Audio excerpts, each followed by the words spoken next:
समाचार अब तक, सत्य का साहस। आगामी निवडणुकांच्या पार्श्वभूमीवर राजकीय वातावरण चांगलंच तापलं आहे। मुख्यमंत्री देवेंद्र फडणवीस सध्या आपल्या बालेकिल्ल्यात म्हणजेच नागपुरात सक्रिय झाले असून एका भव्य सभेत त्यांनी कार्यकर्त्यांना विजयाचा मंत्र दिला आहे। नागपुरात आयोजित करण्यात आलेल्या या मेळाव्यात देवेंद्र फडणवीस यांनी छत्रपती शिवाजी महाराज आणि भारतरत्न डॉक्टर बाबासाहेब आंबेडकर यांना अभिवादन करत भाषणाची सुरुवात केली। यावेळी व्यासपीठावर नागपूरचे भाजप शहराध्यक्ष आणि माजी महापौर दयाशंकर तिवारी यांच्यासह आमदार परिणय फुके, सुधाकर कोहडे आणि अनेक स्थानिक पदाधिकारी उपस्थित होते। या सभेत फडणवीस यांनी आगामी मनपा आणि इतर निवडणुकांसाठी कार्यकर्त्यांमध्ये उत्साह भरला। विशेषतः महिला पदाधिकाऱ्यांची मोठी उपस्थिती यावेळी दिसून आली। कंचनताई बक्सरिया, संगीताताई गिरहे आणि वैशालीताई चोपडे यासारख्या महिला नेत्यांच्या नावाचा उल्लेख करत फडणवीसांनी संघटनात्मक बांधणीवर भर दिला। हिंदवी स्वराज्याच्या विचाराने आणि संविधानाच्या आदराने आपल्याला पुढे जायचं आहे असा संदेश त्यांनी यावेळी दिला। भाजपने आता नागपुरातून जोरदार मोर्चे बांधणी सुरू केल्याचे या सभेतून स्पष्ट होत आहे।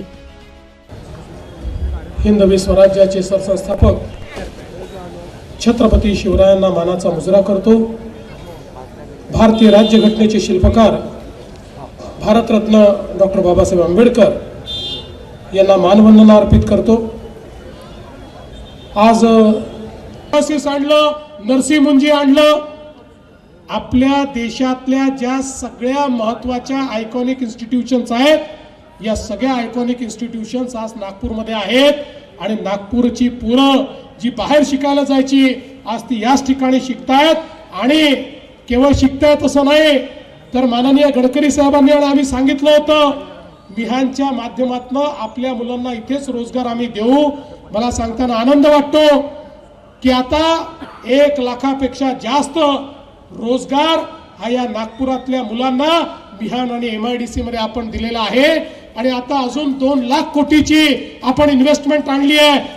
गॅरंटी मी घेतो, मी या नगरसेवकांना जे लागेल, यांच्या क्षेत्रात जे लागेल ते करण्याची गॅरंटी या देवा भाऊची आहे। हे सांगण्याकरता मी या ठिकाणी आलो आहे। बंधू भगिनींनो, आपल्याला माहिती आहे, विशेषतः माझ्या लाडक्या बहिणींना सांगतो, ज्यावेळी आपल्याला 137 जागा मिळाल्या, विधानसभेमध्ये पूर्ण ताकदीनं आपण निवडून आलो, त्यावेळी काही लोक म्हणाले आता भाजपवाल्यांना कोणाची आवश्यकता नाही, आता हे लाडकी बहीण योजना बंद करतील। पण 1 वर्ष झालं लाडकी बहीण योजना सुरूच आहे आणि जोपर्यंत तुमचा देवा भाऊ मुख्यमंत्री आहे तोपर्यंत लाडकी बहीण योजना सुरूच राहील। पण माझ्या 8ही नगरसेवकांना माझी विनंती आहे, आता माझ्या लाडक्या बहिणींना केवळ लाडकी बहीण ठेवू नका, आता मोदीजींनी लाडक्या बहिणींकरता लखपती दीदीची योजना सुरू केलेली आहे।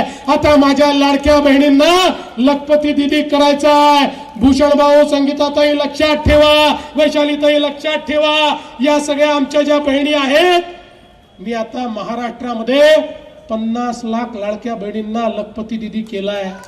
पुढच्या 4 महिन्यात 1 कोटीपर्यंत पोहोचणार आहे।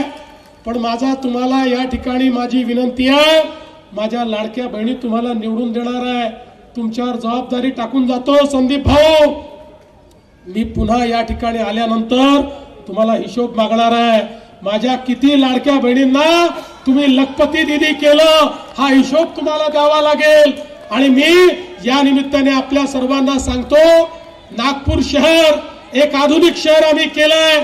दीन दलित गोरगरीब आदिवासी प्रत्येकाचा या ठिकाणी विचार आम्ही केलेला आहे। या नागपूर शहरामध्ये पुढच्या काळामध्ये आपला आशीर्वाद आम्हाला मिळणार आहे। देशातलं सर्वोत्तम शहर म्हणून हे नागपूर शहर केल्याशिवाय आम्ही थांबणार नाही हा विश्वास आपल्याला देतो। आणि येत्या 15 तारखेला आपण सगळ्यांनी त्या ठिकाणी मतदान केंद्रावर जावं, कमळाचं बटन दाबावं।